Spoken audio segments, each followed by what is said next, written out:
내가 맨 처음에 이제 최태영의 생애와 사상을 이 책을 썼을 때 사실 내가 보험교에 들어와서 내가 1972년도에 보험교에 들어왔어요. 그 전에 내가 감리교회에 있었어.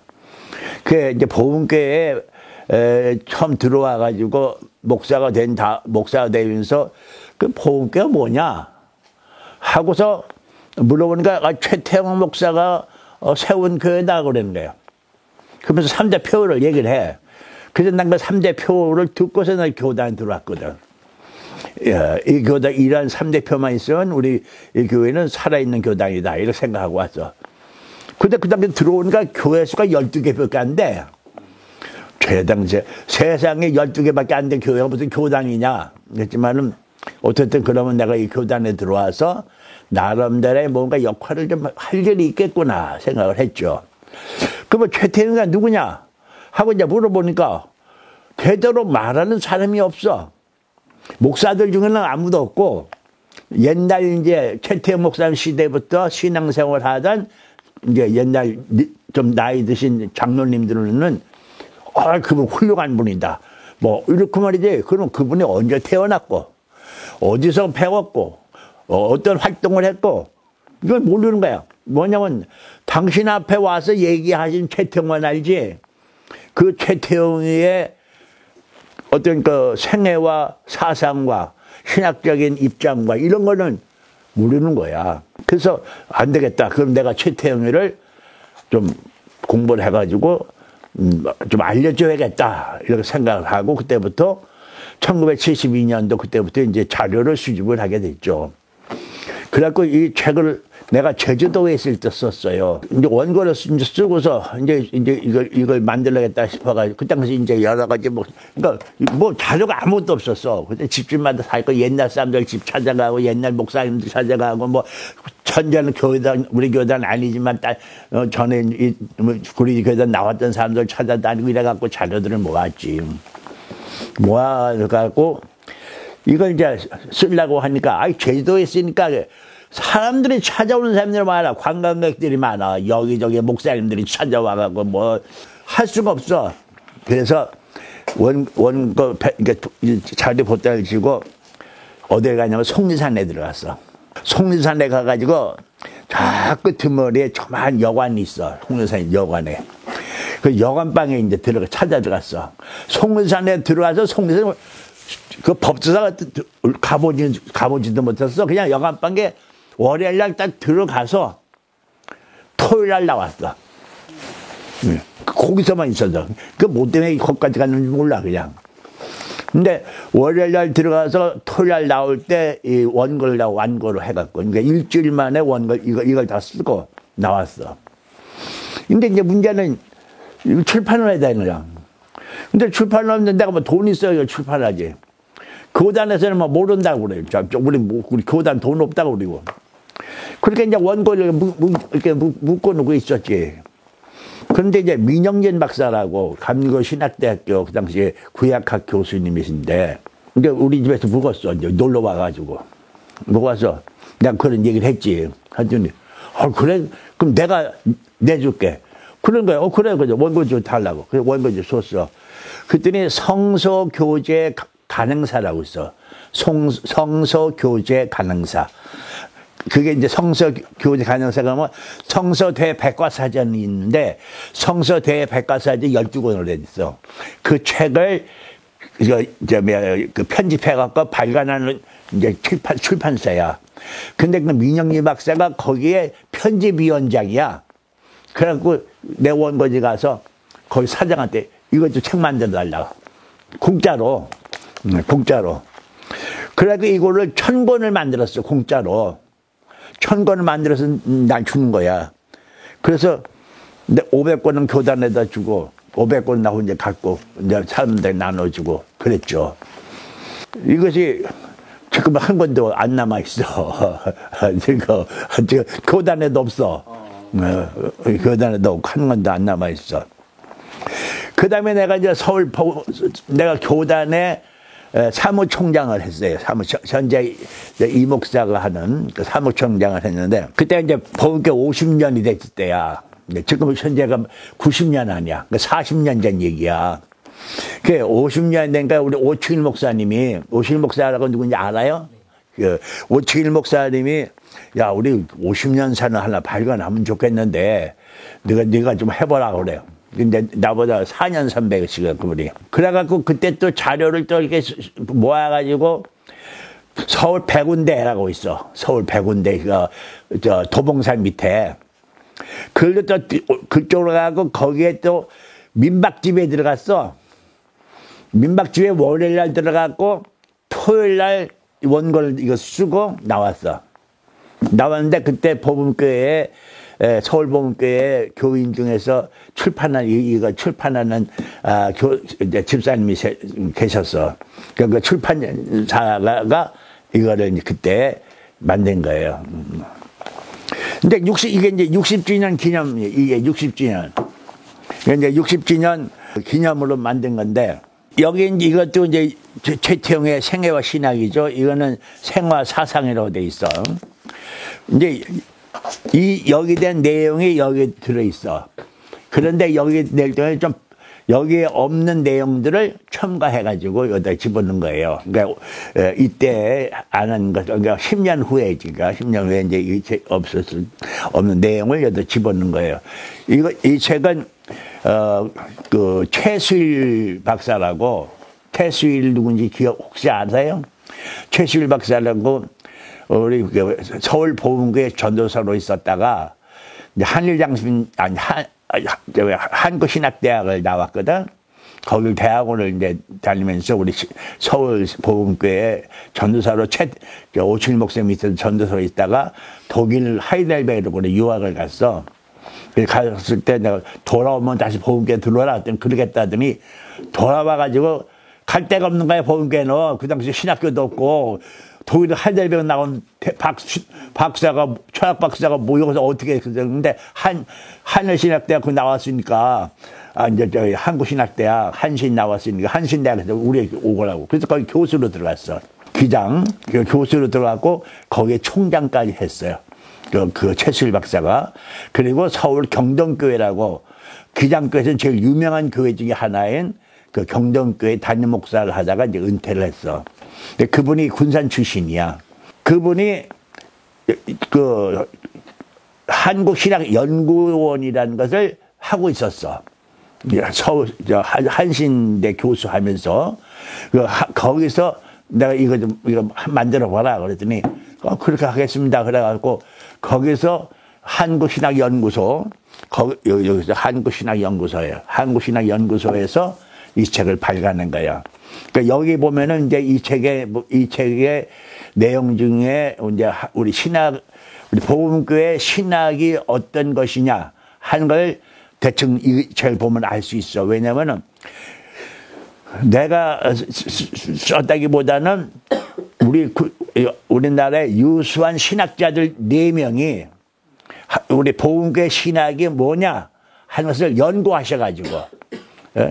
연구하셔가지고 그분들의 연구 논문을 여기다 쓴 거야. 그래서 그분들이 보금교회를 긍정적인 눈으로 본 거지. 이제 긍정적으로 본 눈으로서 보금교회 신학이 뭐냐 하는 것을 나름대로 연구해가지고 것을 여기 논문에 같이 첨가했어요. 그래서 우리가 이제 보금교회 신학을 공부할 때는 이 책을 가지고 교재는 아니야. 이 책을 참고서로 해서 이제 우리가 공부를 하게 될 겁니다.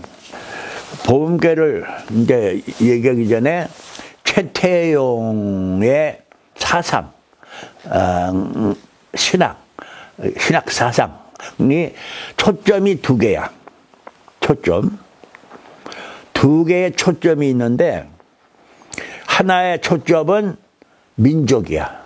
민족. 또 하나의 초점은 복음이야. 그러니까 민족과 복음. 그래서 우리 복음교회를 흔히 세상에서 얘기할 때는 민족교회라고 얘기해. 민족교회, 민족기독교 교회 뭐 이런 식으로 얘기를 해요. 민족과 교회. 근데 많은 사람들이 오해를 해. 민족교회라고 하니까 무슨 민족을 위해서 무슨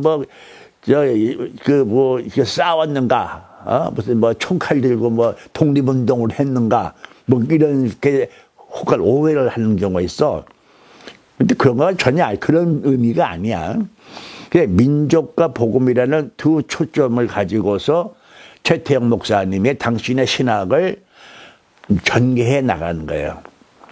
그러면 그분이 말하는 민족이 뭐고, 그분이 그 민족을 통해서 무엇을 하려고 했는가를 이제 얘기를 하고자 하는 것이죠. 그때 내가 하고자 하는 얘기 중 하나는 뭐냐면은, 기독교는 어떤 입장이냐면은 둥지. 기독교는 둥지야. 그리고 민족은 알이야. 알. 둥지에 있는 알. 그래서 둥지에 있는 알이 잘 부화돼 가지고 날개 피고 새가 날아가듯이 날아가도록 하는 역사. 그것이 우리 복음교회 역사다. 그렇게 이제 해석을 하는 거예요. 그 해석은 내가 하는 해석이야. 최태영의 해석이 아니고, 그러니까 최태영의 그런 신학적 사상을 나름대로 이제 해석을 할 때 그렇게 해석을 하는 거예요. 왜냐하면은, 지난번에도 얘기했지만은, 세계에는 여러 가지 기독교가 퍼져져 있죠. 예를 들어서, 로마 카톨릭이 있고, 그릭 오소독스 처치가 있고, 또, 이집트의 콥틱 교회, 아르메니아의 아르메니아 교회, 시리아의 시리아 교회, 에티오피아의 에티오피아 교회가 있어. 그러면은, 코리아에는 무슨 교회가 있어야 돼? 코리아 교회가 있어야지. 코리아 교회가. 근데 코리아 교회가 아니라 우리 한국에 복음을 전해준 사람들의 교회가 되어버렸어. 근데 예를 들어서 어느 한 교단이 들어와서 우리 한국 교회를 이루었다면은 그 교회가 됐을 거예요. 예를 들면 장로교회만 들어왔다면 장로교회가 됐을 거고, 감리교회가 들어왔으면 감리교회가 되었을 거예요. 그런데 이 한국이라는 이 자그마한 동네에 세계 모든 교단이 다 들어왔어. 세계 모든 교단이. 그러니까 여기는 세계 교회 뭐가 돼? 박물관? 세계 교회의 박물관이 됐어. 세계 교회를 알려면 일로 오면 다 알아. 이거 여기서 오면 장로교도 알고, 감리교도 알고, 구세군도 알고, 천주교도 알고, 그릭 처치도 알고, 그리스도교회, 안식교회, 별말 교회가 다 들어와 있는 거야. 그러니까 세계 교회 박람회장이야, 이거. 그러니까 우리는 그게 관객이 아니라 거기서 이제 누구는 이쪽에, 누구는 저쪽에, 누구는 저쪽에, 그렇게 소속이 돼 있는 거예요. 그러니까 어떻게 됐어요? 한국 교회가 없어. 한국 교회라는 것이 없어요. 근데 대체적으로 한국의 모든 교회들은 어느 교회냐면은 미국식 교회야. 미국식 교회. 이제 저쪽 소위 독일에서 온 루터교회도 있고, 영국에서 온 영국 성공회도 있고, 그래. 또 구세군도 영국에서 왔죠. 근데 그 외에 대부분은 다 미국에서 온 교회야.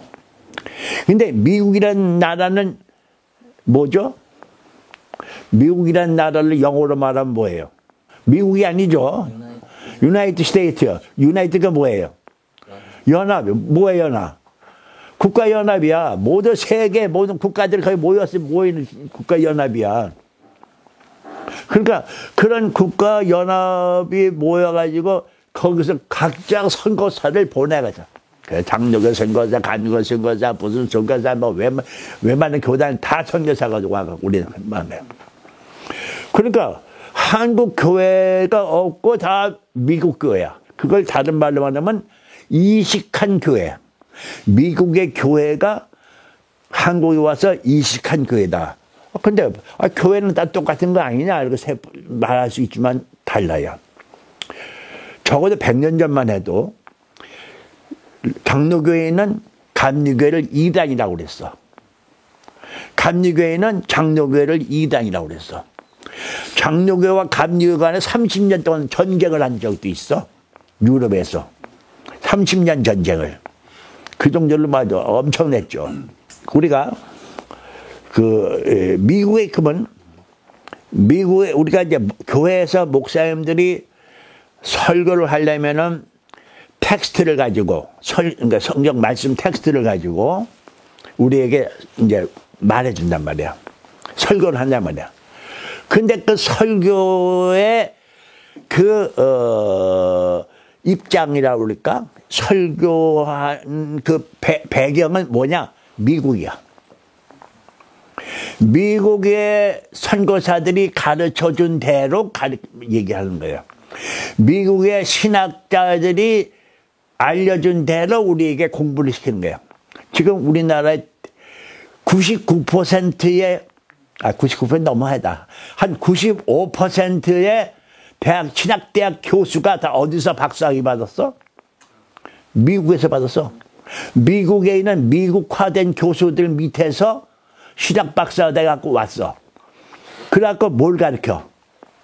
당신이 미국에서 배운 그대로 우리 학생들에게 가르치는 거야. 내가 지금 미국에서 어느 교수에서 배웠어. 그 좀 올라온다면 내가 누구 걸 가르치겠어? 그 교수 걸 가르쳐. 아직 우리나라의 신학대학 교수로서 세계적으로 이름난 교수는 없어. 그러니까 세계 어느 학생들이 한국의 그 교수가 전병하는 교수가 세계적인 교수다. 그 밑에 가서 공부를 해야겠다. 이라고 오는 학생들이 없어. 세계적인 교수는 다 어디가 있어? 미국이나 독일이나 영국이나 이런 데 있지. 그러니까 미국에서 그분들 밑에서 박사학위 받아갖고 그분들의 신학 사상 가지고 한국에 와서 그걸 가르치는 거야. 예를 들어 말하면 독일에는 관념론적 철학 사상이 강해. 다시 말하면 거기는 이론적인 게 많아. 이론적인 게. 미국은 실용적인 게 많아. 프라그마티즘이라고 실용적인 것이 많아. 그러면 미국 교회의 신학은 실용적 신학이야. 그리고 독일 교회 신학은 좀 이론적인 신학이야. 근데 이제 미국에서 온 신학자들이 한국에 와서, 독일에서 공부한 신학자들이 와서 여기서 발을 못 붙여. 거기서 박사학위 받고 와서 발을 못 붙이기가 어려워. 왜? 여기에 기왕에 미국에서 공부해온 사람들이 자리 잡고 있기 때문에 안 받아주는 거야. 우리는 다르다. 그러니까 그런 식으로 서로 다른 거예요. 자, 그래서 뭐냐면 미국에서 공부를 해온 신학자들이 우리나라를 아느냐? 우리나라 신학 박사인데, 우리나라 신학 박사야. 근데 그분이 우리나라를, 한국을 아느냐?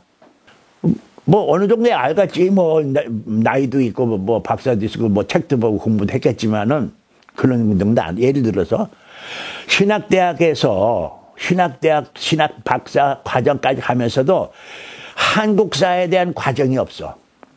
한국사를 공부해 본 적이 없어. 한국 철학을 공부해 본 적이 없어. 한국의 종교사에 대해서 공부해 본 적이 없어. 한국의 문학에 대해서도 공부한 적이 없어. 뭐만 공부해? 조적신학을 공부하고 기독교 윤리학을 공부하고 기독교 사상학을 공부하고 성경 구약신학 신약신학을 공부하고 이거만 잔뜩 공부하고 어느 정도 공부를 잘하니까 미국을 가서 미국에서 또 그 공부 또 한 거야. 그 다음은 한국을 몰라. 모르니까 뭐만 가르쳐? 미국 것만 알려주는 거야. 그러니까 한국 교회가 미국화된 교회가 된 거야. 다시 말하면 이 한국 사람들의 심성은 한국인데, 소위 한국의 토속 신앙인데, 토속적인 것인데, 미국의 신학을 우리가 얹어도 그러면 뭐가 돼? 위에 있고 겉돌아. 그러니까 예를 들어서 한국인들 가운데에서 열심히 교회 다니고 장로가 됐는데도 그 부인은 몰래 점쟁이들 찾아다녀. 점쟁이를. 그리고 신문에 뭐가 다? 신문 이 끄트머리에 오늘의 운세, 그러면 장로가 오늘은 내 운세가 뭐냐? 그래서 찾아봐. 그러니까 한국인의 심성과 미국에서 우리에게 주어지는 그 신학적인 그런 바탕이 서로 물과 기름이야.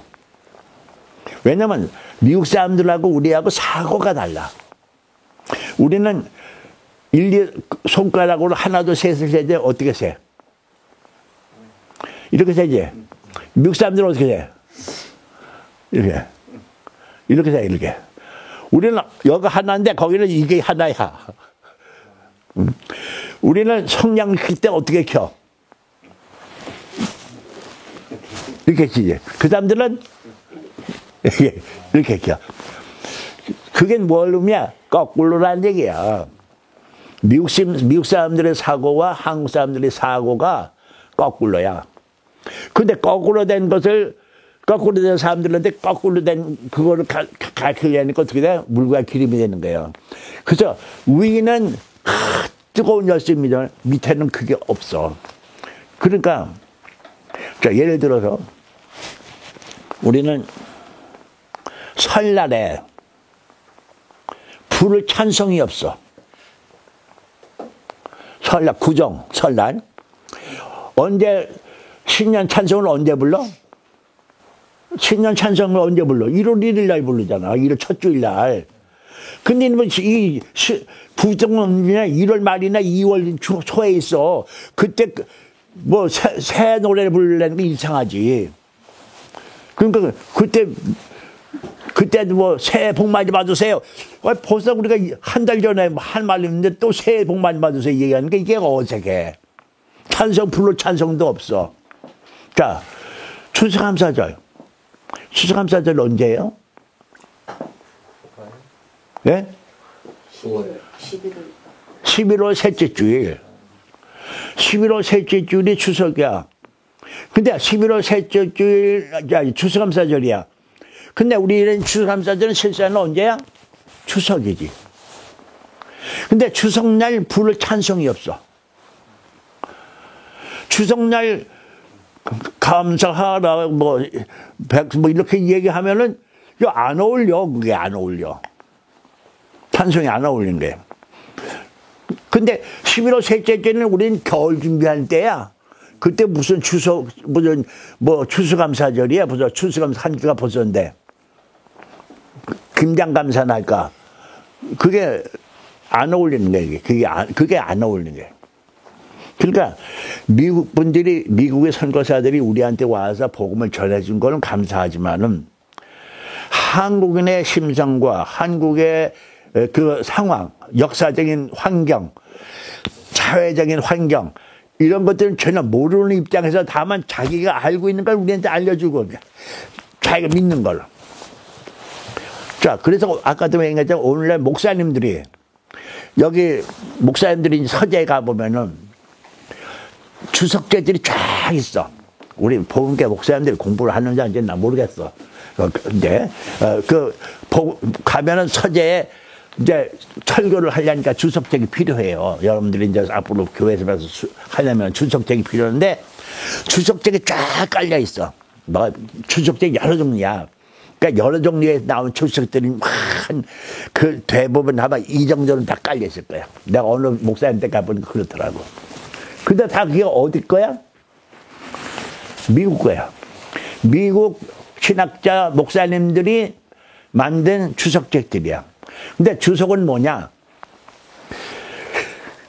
미국의 사람들이, 미국의 신학자가 미국 사람들의 상황과 미국 사람들의 정신과 미국 사람들의 환경에 복음을 어떻게 잘 전해줄 수 있겠는가를 재해석한 것을 기록한 거야.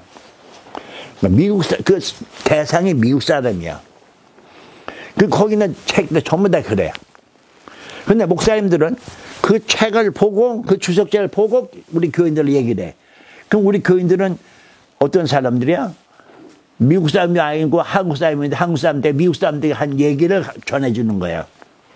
그러니까 한국 사람들에게는 그런가 보다라고 했지 그게 와 마음에 안 든다. 그래서 처음에는 열심히 믿음을 했지만 장로쯤 되면은 목이 고다져. 그리고 나면 아무것도 들려오지도 않아. 아예 목사님 맨날 그 소리인데 뭐 이라고 듣지도 않고 그다음에 자기의 고니만 세워 장로님들이 평신도들이 오래되면. 그 내 얘기가 아니야. 최태윤 목사님이 한 얘기야. 자, 그러니까 한국인에게는 한국인 자신의 교회가 있어야 돼. 그게 최태웅 목사님이 두 번째 표에 나오는 것이에요. 세 번째 표현에서 교회는 한국의 자신의 교회이어라. 그러니까 복음교회의 설립의 가장 중요한 목적이 뭐냐? 한국인의 자신의 교회를 세우는 일이야. 이게 최태웅 목사님의 꿈이야. 소망이지. 이제 지금 와서 그러면 지금 우리 복음교회가 그런가? 어때요, 여러분들? 우리 복음교회가 한국인 자신의 교회라고 생각해? 네? 없죠? 똑같아요. 복음교회나 장로교회나 감리교회나 순복음교회나 뭐 이나마 지금 한국교회는요 다 똑같아요. 보수 진보가 없어. 다 똑같아. 그러니까 내가 처음에 복음교회 신학교가 없었어요. 없어서 복음교회 그래갖고 그 당시에 우리 복음교회 교육자들은 대체적으로 연세대학교 신과대학 출신들이 많이 있었어요. 그 다음에 한신대학 출신들. 근데 대부분이 한신대학 출신들이고 연세대학 신과대학 출신들이었어요. 그분들이 이제 우리 복음교회 들어와서 목사가 된 거예요. 나도 이제 그렇고. 근데 이제 복음교회가 성장하려면은, 복음교회가 존재하려면은 복음교회 자체에서 자식을 낳아야 된다. 응? 복음교회 자식을 안 낳는 부모가 무슨 부모냐. 교회는 없다. 그러니까 우리 복음교회도 신학교를 세워야 된다. 그거를 1892년도에 내가 주장을 했어요. 그러니까 91년도에 주장을 했어요. 그리고 그 주장이 이제 사람들한테 영향을 줘가지고 어울려, 그래갖고 그럼 우리 세우자. 그래갖고 복음교회가 그래도 가장 많은 군산에다가 복음교회 신학교를 세우자.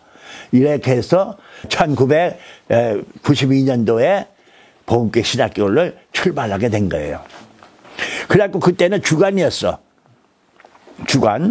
주간이라고 그때 내가 강조한 게 뭐냐면 1학년 때는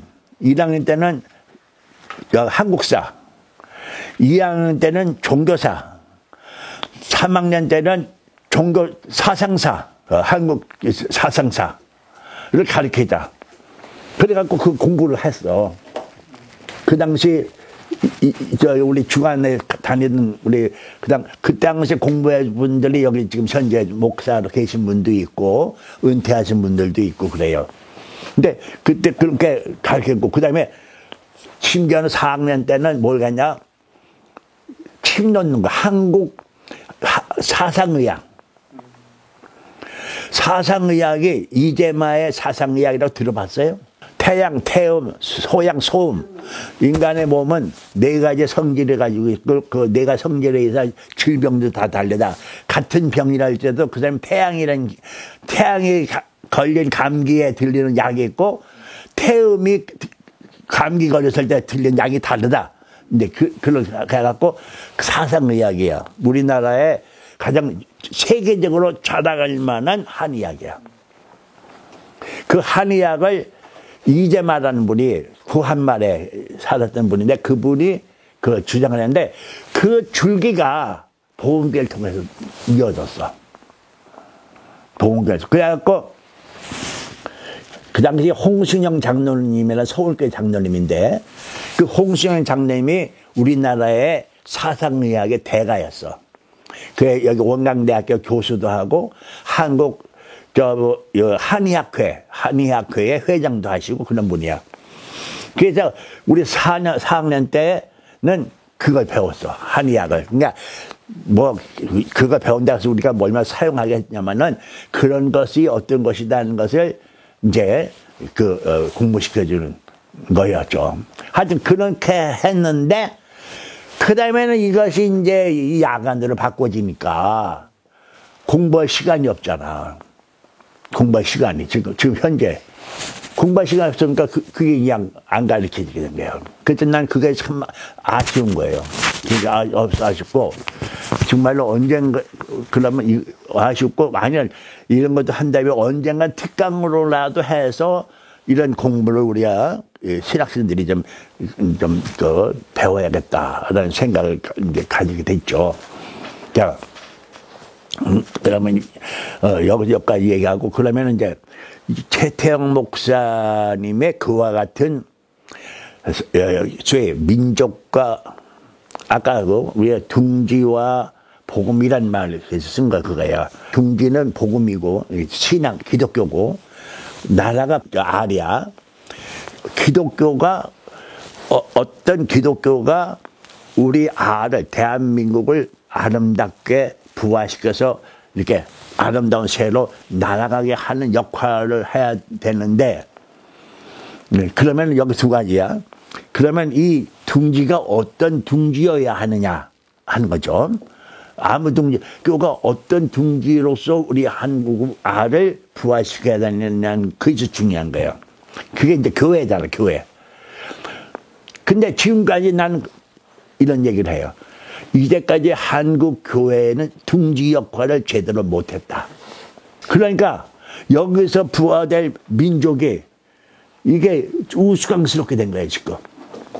우리 민족이 지금 우스꽝스럽게 됐어. 이게 한국인도 아니고 미국인도 아니고 이게 서양인도 아니고 동양인도 아니고 이게 뭐 얼치기 뭐 기독교인 같이 돼버려가지고 지금 신앙이 이래서 정체되어 있어. 현재 우리 신앙이 100년 동안 이어져 오면 가운데서 이제는 탁 멈춰져 있는 상황이야. 그러니까 100년 동안 이어져 오는 미국식 기독교가 이제 더 이상 한국을 끌어갈 수가 없는 둥지가 로서 역할을 못하고 있는 거예요. 그러니까 여기가 지금 문제가 생겨난 거야. 그러니까 이상한 사람들이 나타나가지고 뭐 나름 지가 목사라고 떠들어대고 그런단 말이야. 그래서 이단들도 많이 생겨나고. 그러니까 어떠한 둥지냐 하는 기독교의 어떤 둥지 역할을 지금까지 한국교회가 못해왔어. 그 최태영 목사님은 정말로 한국인 자신의 교회로서의 교회를 이루고 싶은 그래서 한국이라는 알을 잘 부활시켜가지고 정말로 멋있는 민족이 될 수 있도록 하는 그런 포부를 가지고 있었는데 그것을 이제 이루지 못했고 현재 우리가 현재 복음교회 그 유산을 받았는데 그 유산을 제대로 우리가 이어가지도 못하고 있기 때문에 오늘날 복음교회에도 더 이상 뭐 성장이라고 그럴까 발전이라고 그럴까 아니면은 이렇게 벌어지지 못하는 그러한 역할이 있지 않는가 하고 나름대로 그렇게 분석을 하는 거예요. 이건 나의 분석이니 전병호 분석이니까 뭐 그런가 보다 하고 생각하세요. 그러면은 이 최태영 목사님이 태어날 때가 언제냐면은 1897년 그러니까 19세기 말이잖아요. 그때 우리나라 이 대한민국 그 당시 우리 대한제국이었어 그때는. 우리나라의 형편은 정말로 어지러운 때야. 나라가 풍전등화 속에 있는 그런 때였어. 그런 때에 최태영이가 태어난 거예요. 내가 전에도 지나가면서 얘기했지만은 사람은 역사적 존재라고 그랬어요. 실존적 존재예요. 그건 뭐예요? 시간과 공간 속에 존재하고 있다는 걸 말해요. 그 시간과 공간을 우리가 벗어날 수가 없어. 최태영이가 바로 구한말 그 나라의 어지러움 속에서 태어났어. 그래갖고 그의 평생 순교라고 그러니까 6.25 전쟁까지 50몇 년 동안 정말로 파란만장한 삶을 살아온 사람이야. 뭐를 위해서? 바로 어떤 자기 나름대로의 그 삶의 어떤 의도를 가지고 살다가 마지막 세상을 떠났어. 순교를 당해서 학살을 당했어. 미국, 인민군들한테. 사실 그 당시에 3살, 4살. 그때 이제 세상 떠난 거예요. 그러면 지금 보면 아주 젊은 사람 아니야. 근데 이분이 그런 그 평생 동안 한국을 또 한국과 한국 교회를 새롭게 하고자 했다는 열망 가운데 살아온 사람이야. 그러니까 한 사람의 인생 속에서의 어떤 환경과 어떤 시간대에 있느냐에 따라서 그 사람의 삶의 변화가 이제 많아지는 거예요. 자, 그러면 내가 항상 이 복음교회 역사를 얘기하면서 어디부터 얘기하냐? 1번부터 얘기를 해. 일본의 역사. 왜? 일본의 역사가 한국 역사에 엄청난 그런 영향을 주고 있기 때문에. 일본이 처음에 뭐예요? 처음 다 번주가 있었어. 지역마다 왕이 따로 있는 거랑 마찬가지야. 그러니까 그 번이라고 그래가지고 중앙에 이제 왕은 있지만 그 왕은 헛개비고 지역 그 군주들이 다 세력을 잡고 막부라고 그래갖고 다 거기가 이제 자리 잡고 있었던 거예요. 우리 일본에서 살았던 거 알죠? 번이 있었어요. 근데 이제 그 저에 말하면 명치유신이 일어난 거예요. 명치유신이 1868년부터 이제 명치유신이 일어났는데 그게 뭐냐면은 막부를 그런 번을 다 철폐하고 그러니까 지방 분권 지방의 그 권세자들을 전부 다 없애버리고 왕으로 모든 권력을 집중하자 하는 거야. 천황이라고 했거든. 그 천황에게 모든 권세를 걸로 집중한 중앙집권으로. 이제 그 운동을 벌이기 시작한 사람들이 있었어. 이 운동을 이렇게 해갖고 이제까지 모든 각 그 번주들이 각 지역에 그 예를 들면 전라도 번주가 있고 경산도 번주가 있고 이렇게 있는데 그런 것을 없애버리고 다 서울 왕한테로 다 모아가자 하는 거예요. 이 권력을. 근데 처음에는 거기에 많은 이제 갈등이 있었죠. 그냥 번주들이 자기 세력을 뺏기니까. 자기가 거기서 왕인데 그 권세를 왕에게 주고 자기는 아무것도 아니면 그거 되겠어? 그러니까 거기에 많은 이제 그런 문제들이 많이 있었지만은 아주 유명한 일본의 그 유명한 몇 사람의 사람도 있어. 그 중에 가장 유명한 사람이 세 사람 중에 한 사람이 있는데 그 중에 한 사람이 바로 사카모토 료마라는 사람이야. 사카모토 료마. 일본의 최고의 영웅으로서 말하는 사람이 사카모토 료마야. 일본의 돈에도 그 사람이 소상이 있다고 그래. 그러니까 우리나라 같으면 이순신 장군 같은 사람이야. 근데 이 사람이 무슨 이순신 장군인데 엄청난 장군으로서 역할을 한 게 아니라 이 사카모토 료마가 모든 권력은 천황에게 달라줘라 한 운동을 시작한 거예요. 하급무사에 불과했어. 이 사람은 뭐 이제 장군도 아니고 무슨 이런 어떤 그런 그 세력가도 아니었어. 어느 번에 그 어느 지방에 그냥 하급무사였는데 이 하급무사가 우리나라가 세계 열방에 침략해서 우리나라를 열방으로부터 우리가 막으려면은 모든 권력을 천황에게 줘야 한다. 그런 생각을 가진 거예요. 왜냐하면 그때에 중국이 영국에 의해서 아편전쟁이라고 중국이 열광하게 완전히 맥혀버린 상황이야. 뭐 일본 미국, 영국, 불란서, 뭐 덴마크, 러시아, 그러니까 서양 세력가들이 전부 다 북경에 몰려가지고 그러니까 뭐 청나라의 왕은 그냥 헛개비 노릇만 하고 있었던 거예요. 그러니까 청나라가 아주 혼란했어요. 그러니까 이 료마는 뭐냐면은 우리도 언젠가 저런 그런 걸 당한다. 그러니까 우리는 그런 외부 세력으로부터 우리를 지키려고 하면은 이게 번 갖고는 안 된다. 그럼 각계의 전투가 되니까 하나를 모아야 된다. 이래가지고 천황 중심제로 모든 정권을 하나를 모으자 하는 운동을 일으킨 것이 바로 이 명치유신의 하나의 큰 그 목적이었어. 근데 이분은 아까 말한 것처럼 그 하간보사에 불과하니까 어떤 큰 그런 권력가로서의 세력을 갖고 있지는 못했어. 그런데 이제 어떤 그런 로마의 그 같은 그 주장이 이제 몇몇 번에서 거기에 공감을 가지게 됐고 그들이 힘을 합치게 된 거예요.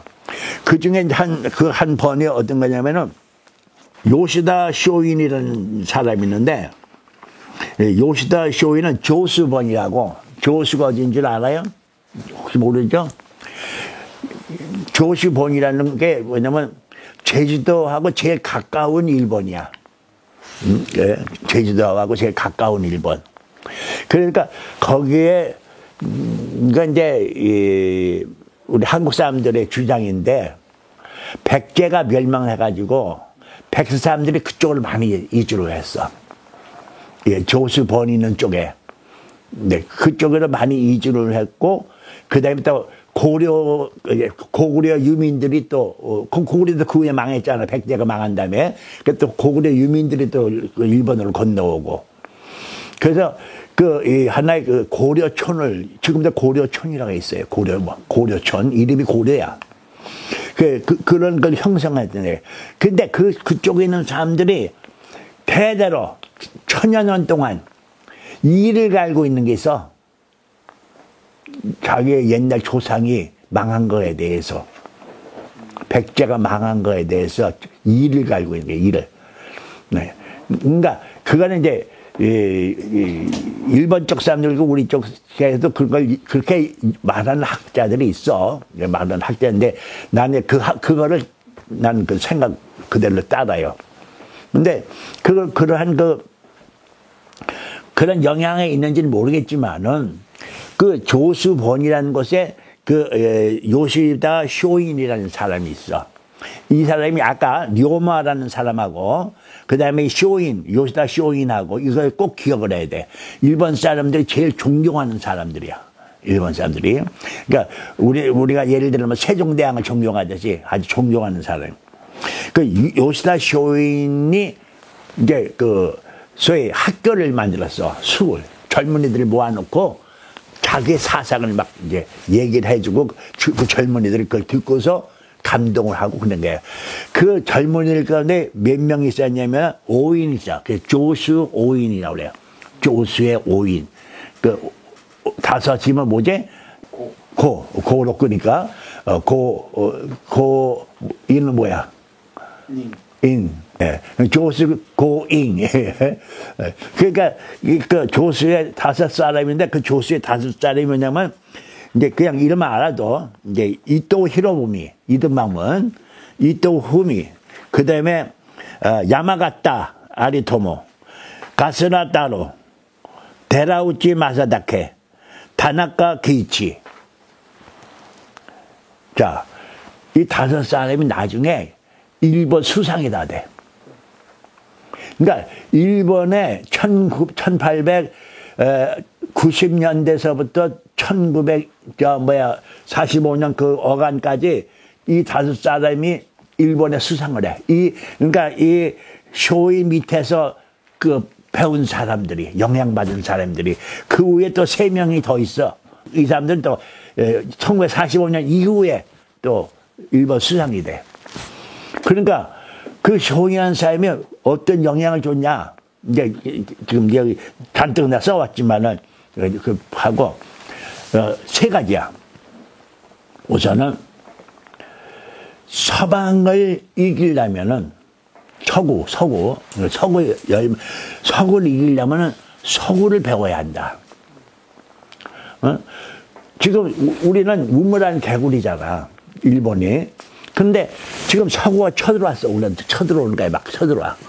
그런데 이것들을 이기려면은 우리는 그들을 알아야겠고 그들의 기술과 문명을 배워야 한다. 네, 그러니까 나가라야. 배우러 나가라. 그다음에 많은 일본 사람들을 불란서로, 영국으로, 또 네덜란드로 막 보내는 거예요. 미국으로 막 보내요. 공부하라고. 배워갖고 오라고 말이야. 근데 거기 가서 무기 만드는 것도 배우고, 폭탄 만드는 것도 배우고, 농업을 갖다가 개발하는 것도 배우고 기계 문명 배 만드는 거 이런 것도 배워 막 오는 거야. 그러니까 그 서구를 이기려면 서구를 배워야 한다.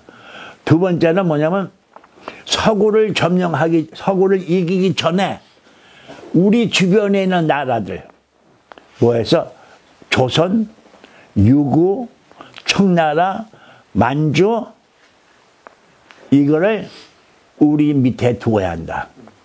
이것을 정복해야 한다. 네. 그때서 정한론이라는 게 나와. 한국을 정복하라. 한국을 우리나라의 속국으로 만들라. 그걸 이 요시다 쇼인이 가르치는 거야. 이 젊은이들 데려다 놓고. 그러니까 이때가 언제냐면은 1960년대야. 1860년대. 그러니까 1860년대 그렇게 가르쳐갖고 그렇게 배운 이 또 히로부미가 이등박문이 우리나라에 총감을 와갖고 우리나라를 정복하는 거야. 이등박 안중근한테 죽었지만은. 근데 어쨌든 간에 그 요시다 쇼인이라는 사람에 의해서 천황제가 이제 확고히 되고 그 다음에 서구를 이제 이기기 위해서 서구에 많은 사람들 보내서 기술을 배워오고 그 다음에 두 번째는 주변 나라를 점령하라. 그리고 마지막 세 번째가 이게 중요해요. 아시아를 넘어서라. 적어도 세계의 일본이 돼야 된다. 세계의 일본이 된다. 우리 일본이 세계를 지배. 그래서 우리 왕이 천황 폐하가 소위 태양과 같이 세계 태양이 돼야 되고 그러기 위해서는 타라가 돼야 된다. 아시아를 넘어서 거기에 마지막 정점이 뭐냐? 바로 미국과의 싸움이야. 하와이를 갖다가 폭격한 거야. 하와이 폭격. 그러니까 다 계획 속에서 이루어져가. 하나하나 한국을 점령하고 대만을 점령하고 만주를 점령하고 그러니까 청일전쟁에서 노일전쟁을 해갖고 그럼 한국을 식민지화시키고 그다음에 만주를 갖다가 또 점령하고 또 청나라를 점령하고 그다음에 저쪽으로 필리핀과 인도네시아 쪽을 점령해가고 태평양 연안을 점령하고 그다음에 마지막 미국까지 점령하려고 그걸 하와이 전쟁을 일으킨 거예요. 하와이 폭격을 한 거예요. 근데 미국을 잘못 알았지. 그 정도 갖고는 안 되지. 그러니까 너무 자신만만해진 거지, 그때는. 어쨌든 간에 이 요시다 쇼인이 그와 같은 사상을 가지고 국민들을 하나로 모았어. 근데 이러다 보니까 또 뭐가 문제가 있냐면 너무 권력 중심주의가 되잖아. 그러면 국민들이 뭐라고 할까? 반발할 거 아니야, 또. 국민들이 반발해. 그때 또 한 사람이 나왔어요. 그 한 사람이 누구냐면, 이타카키 다이스케라는 사람이에요. 이타카키 다이스케. 이 사람도 일본 돈의 초상이 돼 있어요. 이타카키 다이스케는 어떤 사람이냐? 입헌군주제를 주장을 했어. 입헌군주제. 천황의 중심이지만은 대정치를 해야 된다.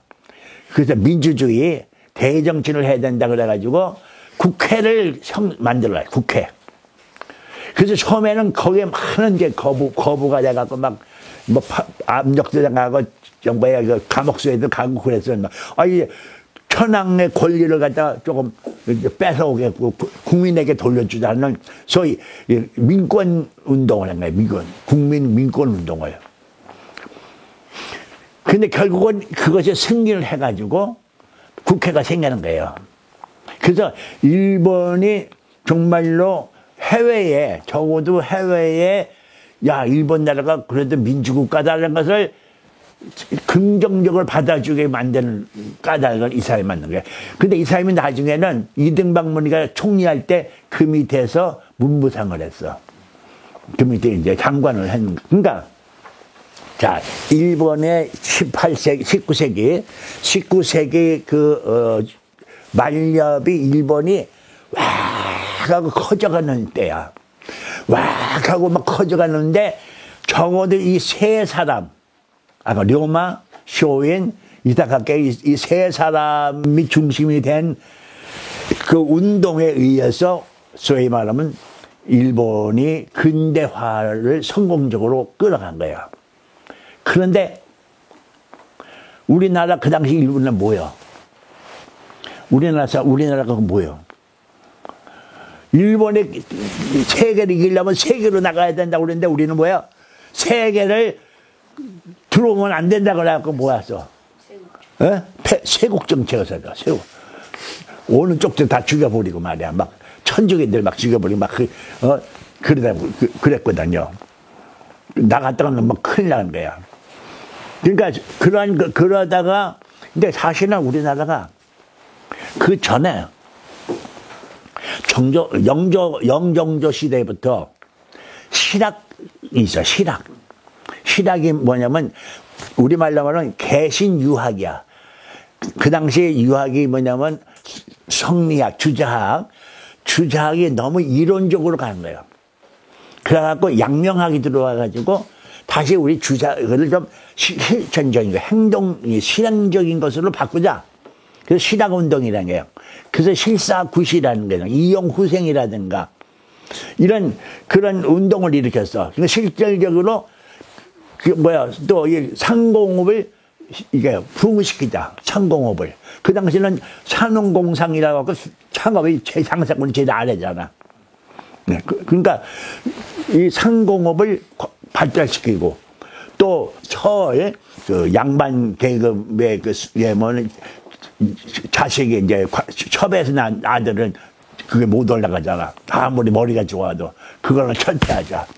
뭐 이런 운동을 그 당시에 한 거야. 그 당시에 이제 유명한 박재가라는 사람이 있었고, 또 유형원이라는 사람도 있었고, 또 이익이라는 사람도 있었고, 정약용이도 그때 있었고, 김수사가 그때 있는 사람들. 그런 사람들이 소위 실학운동에, 근데 그들이 성공적으로 나라를 이끌었으면 우리나라는 일본보다 더 먼저 발전했어. 우리 자체가 그런 운동을 일으켰으니까. 근데 그때 그들이